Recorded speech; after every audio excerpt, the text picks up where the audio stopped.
বিশাল এই আটার মিশ্রণ দিয়ে কি করা হচ্ছে? এই আটার মিশ্রণ থেকে এমন জিনিস তৈরি করা হবে যা দেখে অবাক হয়ে যাবেন। তার আগে জেনে নেওয়া যাক বিশাল এই আটার ডো কিভাবে বানানো হলো। এটি হচ্ছে এমন একটা ফ্যাক্টরি যেখানে আটা দিয়েই বিভিন্ন খাবার বানিয়ে বাজারজাত করা হয়। যেহেতু আটা এদের কাঁচামাল, তাই প্রথমে শত শত বস্তা ভর্তি আটা নিয়ে আসা হয়।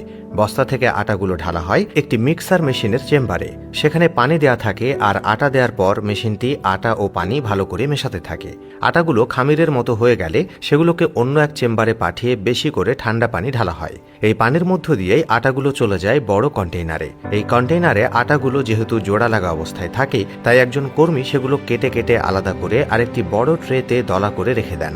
এরপর এই আটার দলাগুলোকে বারবার ভাঁজ করে উল্টে দিয়ে আরো ভালো করে মিশ্রণ করা হয়, যেখানে সেগুলোকে ছোট ছোট স্লাইস করে কাটা হয়। প্রতিটি স্লাইসকে আবার অন্য মেশিনে পেঁচিয়ে রোল করে নেওয়া হয়।